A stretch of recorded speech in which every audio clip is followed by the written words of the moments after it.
നമസ്കാരം കൂട്ടുകാരെ, എല്ലാവർക്കും പുതിയൊരു വീഡിയോയിലേക്ക് സ്വാഗതം. ബീഫ് കറി ഇഷ്ടമല്ലാത്ത മലയാളീസ് ഉണ്ടോ അല്ലേ? നമ്മൾ ഇന്ന് വെക്കാനായിട്ട് പോകുന്ന നല്ല അടിപൊളി കുറുകിയ ചാറോട് കൂടിയ ഒരു ബീഫ് കറിയാണ്. പൊറോട്ട, ചപ്പാത്തി, പുട്ട്, അപ്പം, ഇടിയപ്പം, റൊട്ടി എന്തിൻ്റെയും കൂടെ കഴിക്കാവുന്ന നല്ല അടിപൊളി ഒരു ബീഫ് കറിയുടെ റെസിപ്പിയാണിത്. ബീഫ് കറിയുടെ റെസിപ്പി ഇഷ്ടമായെങ്കിൽ ലൈക്ക്, കമൻറ്റ്, ഷെയർ എന്നിവ ചെയ്യാനായിട്ട് മറക്കരുത്.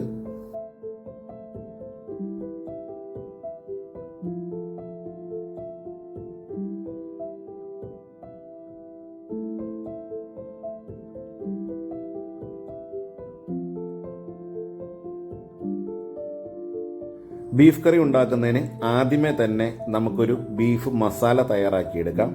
ഒരു ചീനിച്ചട്ടിക്കകത്തേക്ക് കറുകപ്പട്ട, ഒരു 8 to 10 ഗ്രാമ്പ്, ഒരു തക്കോലം, ഒരു 4 ഏലയ്ക്ക, ഒരു 2.5 ടീസ്പൂൺ പെരിഞ്ചീരകം അഥവാ വലിയ ജീരകം ഇത്രയും ഇട്ട് കൊടുത്ത് 1 മിനിറ്റ് വളരെ ചെറിയ ഫ്ലെയിമിലിട്ട് ഒന്ന് റോസ്റ്റ് ചെയ്തെടുക്കാം.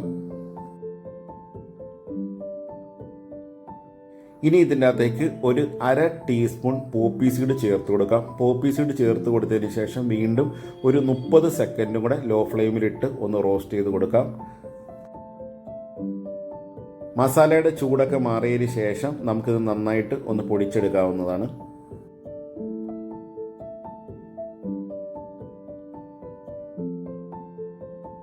ബീഫ് കറി ഉണ്ടാക്കുന്നതിന് ആദ്യമേ തന്നെ ഒരു കുക്കർ അടുപ്പത്തേക്ക് വെച്ച് അതിൻ്റെ അകത്തേക്ക് 1 ടേബിൾ സ്പൂൺ വെളിച്ചെണ്ണ ഒഴിച്ചു കൊടുക്കുക. എണ്ണ ഒന്ന് ചൂടായിട്ട് വരുമ്പോൾ അതിൻ്റെ അകത്തേക്ക് ഒരു അരമുറി തേങ്ങയുടെ തേങ്ങാക്കൊത്ത് ഇട്ട് കൊടുത്ത് വളരെ ചെറിയ ഫ്ലെയിമിലിട്ട് ആ തേങ്ങാക്കൊത്ത് ഒന്ന് ഫ്രൈ ചെയ്ത് നമുക്ക് എടുക്കാം. ഇനി ഇതിൻ്റെ അകത്തേക്ക് ഒരു 1.5 ഇഞ്ച് വലിപ്പത്തിലുള്ള ഇഞ്ചി അരിഞ്ഞത്, ഒരു ഉണ്ട വെളുത്തുള്ളി, ഒരു 4 to 5 പച്ചമുളക് ഇത്രയും സാധനം നമുക്ക് ഇതിൻ്റെ അകത്തേക്ക് ചേർത്ത് കൊടുക്കാം. ചേർത്ത് കൊടുത്ത് ഒരൊറ്റ മിനിറ്റ് മീഡിയം ഫ്ലെയിമിലിട്ട് ഒന്ന് സോട്ട് ചെയ്ത് കൊടുക്കാം.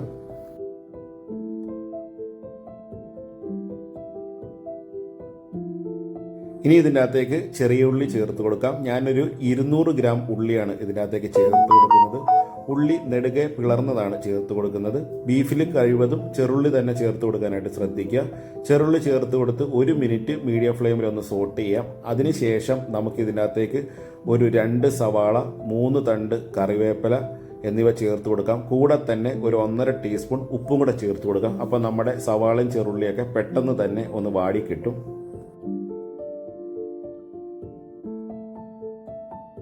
നന്നായി ഒന്ന് ഇളക്കി യോജിപ്പിച്ചതിന് ശേഷം മൂടി വെച്ച് ഒരു 3 മിനിറ്റ് മീഡിയം ഫ്ലെയിമിൽ ഒന്ന് കുക്ക് ചെയ്യാം. അപ്പോൾ നമ്മുടെ സവാളയും ചെറുള്ളിയൊക്കെ നന്നായിട്ട് ഒന്ന് വാടി കിട്ടുന്നതാണ്. ഇനി ഇതിൻ്റെ അകത്തേക്ക് നമുക്ക് പൊടികൾ ചേർത്ത് കൊടുക്കാം. ആദ്യമേ തന്നെ 1/2 ടീസ്പൂൺ മഞ്ഞൾപ്പൊടി, ഒരു 2.5 ടേബിൾ സ്പൂൺ മല്ലിപ്പൊടി, ഒരു 2.5 table spoon Kashmiri chilli powder. ഇനി ഇതിനകത്തേക്ക് ഒരു 1/2 ടീസ്പൂൺ വറുത്ത് പൊടിച്ച പെരിഞ്ജീരകപ്പൊടിയും ഒരു 1.5 ടേബിൾ സ്പൂണാണ് നമ്മളിവിടെ കുരുമുളക് പൊടി ചേർത്ത് കൊടുക്കുന്നത്. പൊടികളെല്ലാം ചേർത്ത് കൊടുത്ത് 2 മിനിറ്റ് വളരെ ചെറിയ ഫ്ലെയിമിലിട്ട് ഒന്ന് മൂപ്പിച്ച് കൊടുക്കുക. പൊടികളുടെയൊക്കെ പച്ച മണം ഒന്ന് മാറി വരട്ടെ.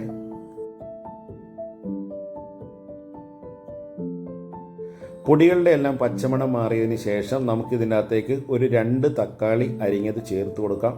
ചേർത്ത് കൊടുത്ത് നന്നായിട്ട് ഒന്ന് മിക്സ് ചെയ്യാം. മിക്സ് ചെയ്തതിന് ശേഷം നമുക്ക് വീണ്ടും ഒന്നുകൂടി മൂടി വെച്ച് ഒരു 3 മിനിറ്റ് ലോ ഫ്ലെയിമിൽ ഒന്ന് കുക്ക് ചെയ്യാം. അപ്പോൾ നമ്മുടെ തക്കാളിയൊക്കെ ഒന്ന് വാടി കിട്ടും.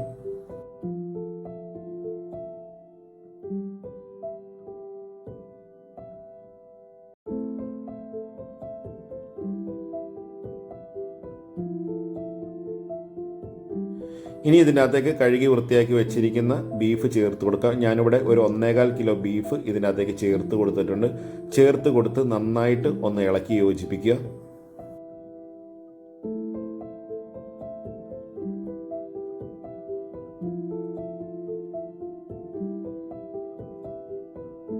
ഇനി ഇതിനകത്തേക്ക് ഒരു 1/2 ഗ്ലാസ് വെള്ളവും കൂടെ ചേർത്ത് കൊടുക്കാം. വെള്ളവും കൂടെ ചേർത്ത് കൊടുത്ത് ഒന്നുകൂടി നന്നായിട്ടൊന്ന് മിക്സ് ചെയ്യുക.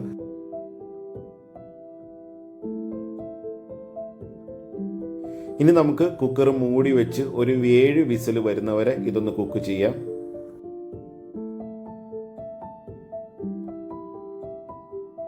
പ്രഷറൊക്കെ റിലീസായതിന് ശേഷം നമുക്കൊന്ന് മൂടി തുറന്ന് നോക്കാം. അപ്പോൾ നമ്മുടെ ബീഫൊക്കെ വെന്ത് വന്നിട്ടുണ്ട്. ഇനി നമുക്ക് ഫ്ലെയിം ഓൺ ആക്കാവുന്നതാണ്. ഫ്ലെയിം ഓണാക്കി കൊടുത്തതിന് ശേഷം നന്നായിട്ട് ഒന്നുകൂടി ഒന്ന് മിക്സ് ചെയ്യുക. ഇനി ഇതിൻ്റെ അകത്തേക്ക് ആദ്യമേ നമ്മൾ വറുത്ത് പൊടിച്ച മസാലപ്പൊടി ചേർത്ത് കൊടുക്കാം. മസാലപ്പൊടി ചേർത്ത് കൊടുത്തതിന് ശേഷം നന്നായിട്ട് ഒന്ന് മിക്സ് ചെയ്യുക. അപ്പോൾ നമുക്കൊരല്പം ഉപ്പിൻ്റെ കുറവുണ്ട്. അപ്പോൾ നമുക്കൊരു 1/2 ടീസ്പൂൺ ഉപ്പും കൂടി ഇതിൻ്റെ അകത്തേക്ക് ചേർത്ത് കൊടുത്ത് ഒന്നുകൂടി ഒന്ന് മിക്സ് ചെയ്യാം. ഇനി നമുക്ക് മൂടി വെച്ച് ഒരു 5 മിനിറ്റ് മീഡിയം ഫ്ലെയിമിൽ ഒന്ന് കുക്ക് ചെയ്യാം. നമ്മുടെ ബീഫ് കറിക്ക് നല്ല അതീവ രുചി തന്നെ ഒരു ഐറ്റവും കൂടെ നമുക്കൊന്ന് ഉണ്ടാക്കിയെടുക്കാം. ഒരു ചീനിച്ചട്ടിക്കകത്തേക്ക് അരമുറി തേങ്ങ ചിരകിയത്, ഒരു 1/2 ടീസ്പൂൺ കുരുമുളക്, ഒരു 1/2 ടീസ്പൂൺ പെരിഞ്ചീരകം, ഒരു തണ്ട് കറിവേപ്പില, ഇത്രയും നമുക്ക് ഇതിനകത്തേക്ക് ചേർത്ത് കൊടുത്ത് ഒരു 2 മിനിറ്റ് നമുക്ക് ഹൈ ഫ്ലെയിമിൽ ഈ തേങ്ങയൊന്ന് മൂപ്പിക്കാം.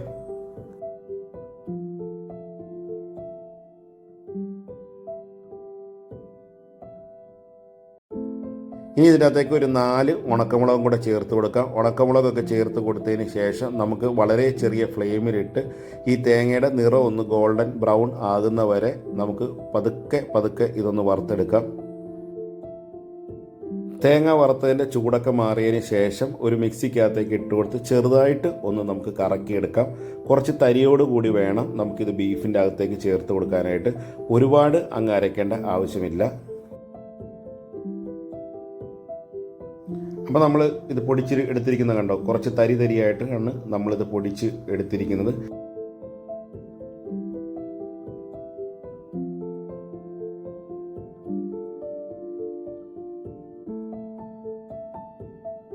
ഈ ഒരു കൂട്ടും കൂടെ നമുക്ക് ഈ ബീഫ് കറിക്കകത്തേക്ക് ചേർത്ത് കൊടുക്കാം.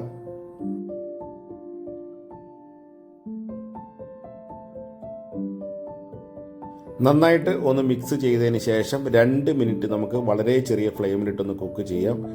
ഇനി നമുക്ക് ഇതിൻ്റെ അകത്തേക്ക് കറിവേപ്പില ചേർത്ത് കൊടുക്കാം. ഒരു 3 to 4 തണ്ട് കറിവേപ്പിലയും കൂടി ഇതിനകത്തേക്ക് ചേർത്ത് കൊടുത്തിട്ടുണ്ട്. ഒരു 2 മിനിറ്റും കൂടെ വളരെ ചെറിയ ഫ്ലെയിമിലിട്ടൊന്ന് കുക്ക് ചെയ്തതിന് ശേഷം നമുക്ക് ഫ്ലെയിം ഓഫ് ചെയ്യാവുന്നതാണ്. അപ്പോൾ നമ്മുടെ സ്വയംഭൻ ബീഫ് കറി റെഡി ആയിട്ടുണ്ട്. എന്തിൻ്റെ കൂടെയും കഴിക്കാവുന്ന നല്ല അടിപൊളി ഒരു ബീഫ് കറിയുടെ റെസിപ്പിയാണിത്. വീഡിയോ കണ്ട കൂട്ടുകാർ ഒരിക്കലെങ്കിലും ഈ റെസിപ്പി ഒന്ന് പരീക്ഷിച്ച് നോക്കുക. ഇഷ്ടപ്പെട്ടെങ്കിൽ ലൈക്ക്, കമൻറ്റ്, ഷെയർ എന്നിവ ചെയ്യുക. ഞങ്ങളുടെ ചാനൽ ഇതുവരെ സബ്സ്ക്രൈബ് ചെയ്യാത്തവർ സബ്സ്ക്രൈബ് ചെയ്യുക. എല്ലാവർക്കും നന്ദി, നമസ്കാരം. ഇനി മറ്റൊരു വീഡിയോയുമായി നമുക്ക് കണ്ടുമുട്ടാം.